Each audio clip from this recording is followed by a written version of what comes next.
You can use the restorative circle process pretty much in any setting. What it does is it centers people where people feel valued and heard and seen. And then you can have this conversation. And even if you have a difference of opinion, because you set the tone through the agreements, we can actually dig deeper, go further, and actually start the process of coming back together. Hi, friends. Ever wondered how you could turn your big ideas into results? Together, let's reimagine a better sector, tackle systemic issues, and yes, raise some serious cash. Welcome back to The Small Nonprofit, the podcast where your passion meets action. Hello, everyone. Welcome back to another episode of the Small Nonprofit Podcast. If you're new here, my name is Maria. I'm the host, and I'm on a mission to make sure that EDs get the funding that they need and the support that they need to be successful. Today, I have a really important guest to talk to you all about finding joy at this time. It's a very, very difficult time, especially if you're a racialized leader in the sector. So we want to have this conversation in a very frank and open way. So I'm going to introduce you right now to Frank. Hello. Hi, Maria. How are you? I am so good. Thank you so much for joining us. Oh, I'm happy to be here. Frank, I feel like a lot of my audience might already know who you are, but just in case they don't, who are you and what do you do? I am Frank Velasquez Jr. I'm the founder of For the Hood. I do a lot of work around racial and gender equity and around restorative circle practices as well. I have a program called Ascending Leaders in Color, which utilizes the restorative circles. So I'm excited to share a little bit about how to access joy, as you said, in this very difficult time. So I guess we could start there. Like, how are you accessing joy lately? How is that helping? And then we can kind of extrapolate some of this into the larger sector. Yeah, I think the best way to access joy is finding your circle, your inner circle. So I've expanded my circle. I'm intentional about who I reach out to, who I bring in, because honestly, I can't do it alone. And so that's been my biggest thing in regards to accessing not just those people, but then finding joy in the moment, like going out, hanging out. I went to Minneapolis last week and made two new friends. They were colleagues and now they're friends. We sat at a dinner table and we just laughed and talked and laughed and ate over 3 hours. And that's where I'm trying to access my joy by finding these, whether they're new friends, whether they're current friends. But that's really what it is to me. It's ensuring that those relationships that you have are strong and that you have space, if you want, to bring new relationships in. I'm going to ask you a hard question. A lot of EDs might listen to this and be like, yeah, I could just go out and have lunch or dinner with people, but how does that help my financial situation? How does that help the political landscape? And what would you say to that? It's just the mere fact of having those conversations, because sometimes there's things that are out of your control. You can't do anything about it. We can't control the situation with the administration here in the States. And knowing that, but still trying to access, trying to collaborate, that's what I think works. So having those conversations and having that ability to navigate, to pivot, but you don't have to do it alone. You find other organizations, other nonprofits, I call it collective impact. That's where we can start maybe seeing some movement. I'm not going to pretend that it's easy, because it's not. But I think the mere fact of just having conversations with other leaders helps reset people. It really does. Because if I'm in my own thoughts and I'm doing it myself, I can absolutely have this thought or this direction of like, it's never going to get better. And I have felt like that during this time. I feel numb. And then it's like, well, I need to reach out. It's not hopeless, even though it might feel like that. But when I reach out to those leaders, and then we start coming up together with plans on how to do things, or like, hey, let's try this, or let's do this. It really does help. In my community, I know a lot of people. So if I do see a leader feeling a little like down or feel defeated, I might then try to connect them to another leader to see if they have an ability to collaborate on whatever. I've actually found a lot of joy and connection community through being more vulnerable on LinkedIn and being more vulnerable on the community centric fundraising hub. So like really trying to find those like values aligned spaces to see the people who are then attracted to me and want to continue that conversation. How would you suggest someone in the sector right now starts building their own network of peers who they can turn to? I've made several friends on LinkedIn, and you're right. When I am more vulnerable or start sharing a little bit about my journey, it tends to get a lot of reactions. And then I've made connections with people. And then, like you said, spaces like community centric fundraising, I've done the same. And I will call out to her. Her name is Esther. She and I are putting together a presentation which is around humor. We both realize that we use humor a lot in our presentations as a means to humanize ourselves, as a means to be self-deprecating, but also as a means to connect. And so, like you said, find those spaces. You can find them on LinkedIn. Somebody will post something about, hey, I've got this little circle. If you want to join, do it. I think in this moment, the more that we can stay connected with others, I think the better we are off in moving forward. If we do it alone, it's hard. So I love both of those ideas that you said. LinkedIn, do one-on-ones in my community. I will do a lot of one-on-ones with folks where I'm like, hey, let's go get some tea or let's go get some lunch. And then my leading question is always the same, Maria. Tell me as much or as little you want to tell me about yourself, personal, professional, whatever you feel comfortable with.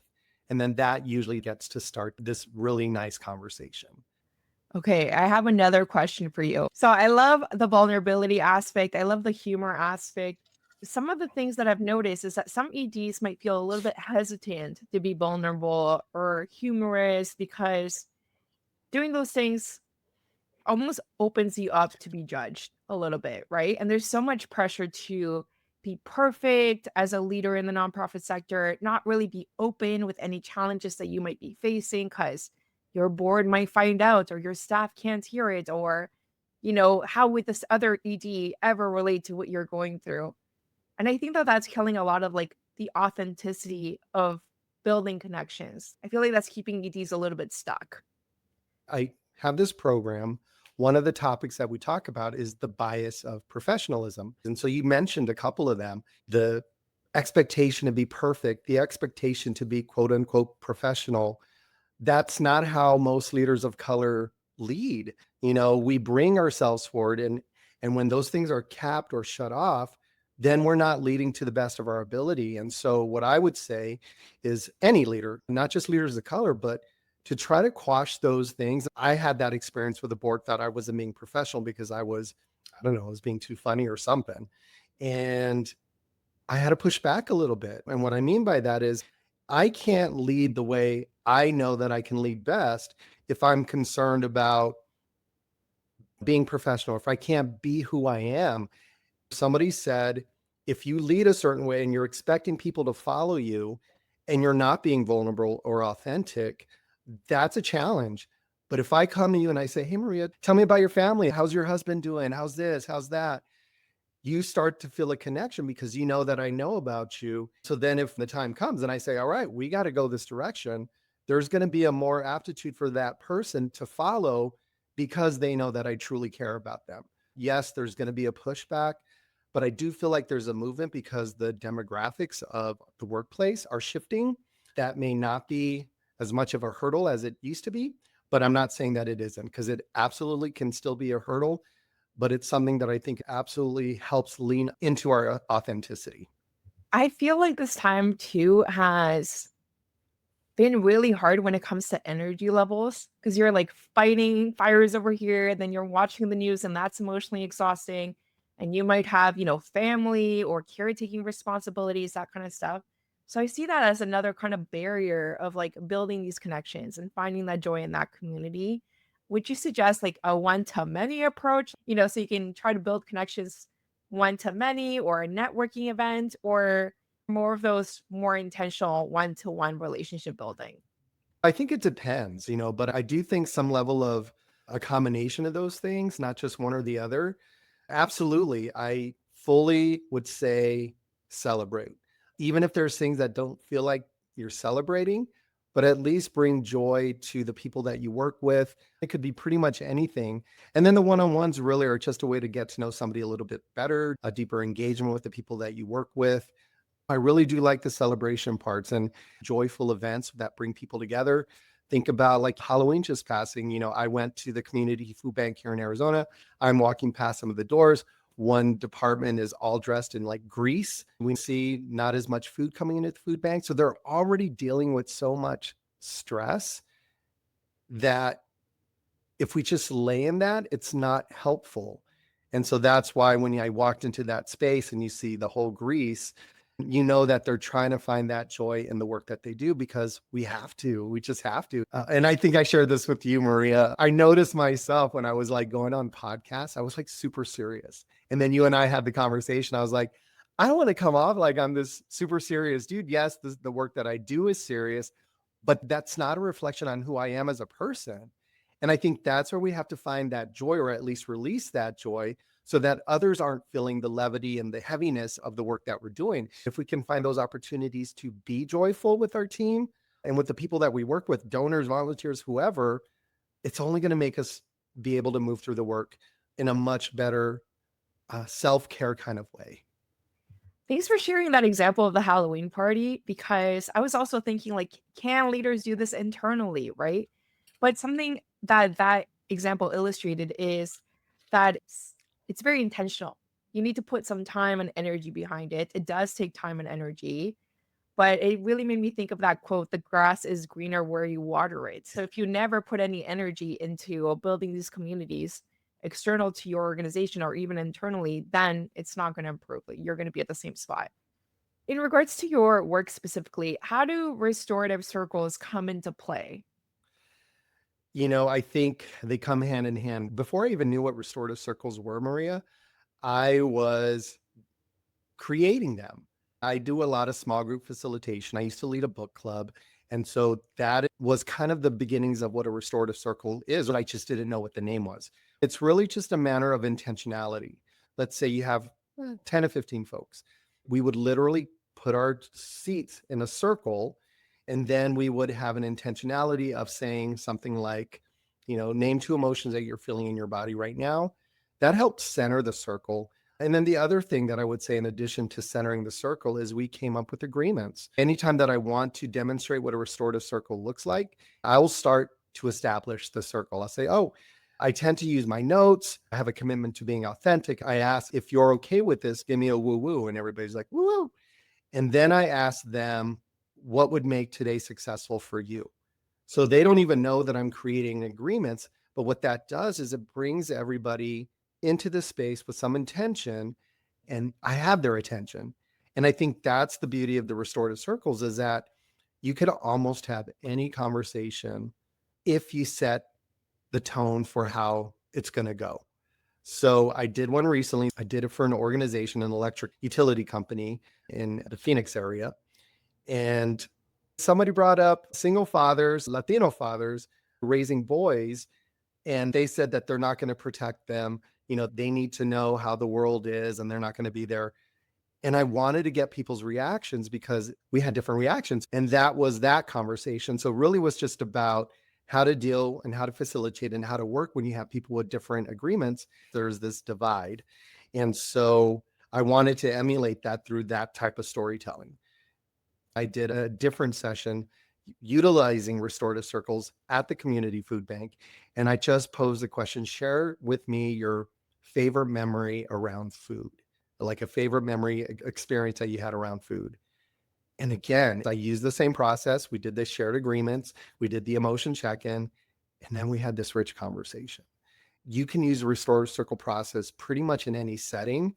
What it does is it centers people, where people feel valued and heard and seen. And then you can have this conversation. And even if you have a difference of opinion, because you've set the tone through the agreements, we can actually dig deeper, go further, and actually start the process of coming back together. So that's what I love about restorative circles. I feel that's the way to closing the divide. And just to kind of close this conversation, this is something that I'm doing with my own dad. There's a divide between us. And I have felt I needed to have the opportunity to start the way back with my father. He's getting up there in age. And so we haven't had the full-blown conversation. I've kind of laid the groundwork and learned some things that I didn't know about him, which are positive things. And I'm like, oh, I think we can have a conversation. Like, I think if I can get him one-on-one, we can have a really deep conversation and can kind of see why he thinks what he thinks. And he can definitely see what I see. I know he wants that relationship and I know I want it too. So this is a way that I feel it's a way back to getting back together. Just for people who might not know what a restorative circle is, how would you define it? Do you require conflict to have a restorative circle? It's a practice of bringing people together into a space or into an environment where you have guided principles, shared principles that allow productive, respectful dialogue. That's how I might describe it. In regards to conflict, I would say it's not necessary, but depending on how deep the conversation goes, there can be. But what I've noticed is because of the agreements, when the conflict does come, there is a much better positioning for listening, which is what we want, especially if you got an agreement that says be open-minded, be respectful, because those are there and because they're posted, that conflict becomes a healthy conflict. This goes back to what you said earlier about professionalism or the workplace characteristics of white supremacy and how they show up in the workplace. There is a fear of conflict in the workplace, but we need to have a healthy conflict to get to where we need to go. And so what I think is that the restorative circles create is the space to have a healthy conflict. Conflict should show up in these conversations because we want to get to a place of understanding both sides and how we can move forward in the best way. What you were saying also made me think of this Martin Luther King Jr. quote: "True peace is not merely the absence of tension, it is the presence of equity and justice." So just like thinking through, like, why is it important to have these deep conversations with people to get to joy? It's because like equity and equal footing and being treated as a partner is so important in like building those authentic relationships, right? So you Yeah. got to give a little to get a lot, really. Like it's community work. We should help each other. If I see somebody hurt, I'm not just going to walk by them. I'm going to see what I can do to help them. Again, what restorative circles bring is that reminder of we're all human here. And when we start talking, I think that's when we realize, oh, you're going through this too? I'm going through it. And when you start feeling that, I think it rebuilds the empathy. And if we can stay in that empathy, I don't think we'd have a lot of the issues that we have right now or the conflicts that we have. And restorative circles and these kind of practices don't even need to be like Democrats versus Republicans, right? Like they don't have to be the extremes. In the left, we always eat our own. That's always one of the complaints. Like we cancel people for making a mistake. And there's another path. There's another way. Like you can continue to be in community with people and give them a chance to come along with you through conversation and through authenticity, vulnerability, humor. Yeah, yeah, I agree with all of that. Think about like sports. If you love said sports team, that's where people come together. Think about music, how music brings people from all walks of life together. And so if we can just emulate that outside of music and sports, I think we would be great. What would be the top actionable tips that you would want an executive director or a nonprofit leader listening to this episode to walk away with? Probably one, they're not alone, and recognizing that they're not alone and finding spaces like Ascending Leaders in Color where then you can be in community with other folks and you can have these tough conversations and a built-in support network because each of these groups is 10 people deep. And so now suddenly you have 9 other folks that you can connect with. So that's what I would say. You're not alone and find your people. Nice. Well, Frank, thank you so much for being part of this episode. I'm super, super excited to share what you have shared with us, all your insights. If people want to continue the conversation, where can they find you? Oh, easy. It's Frank at the number 4 DAHOOD. So for .com.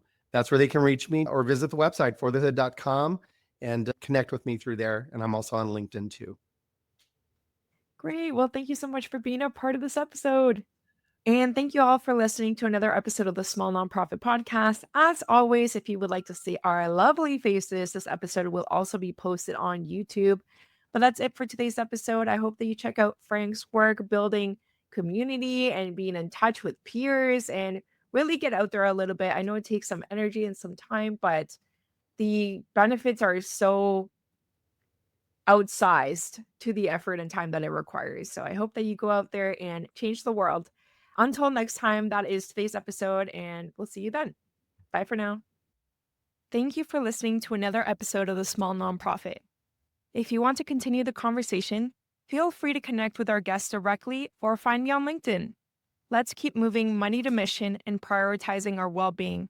Bye for now.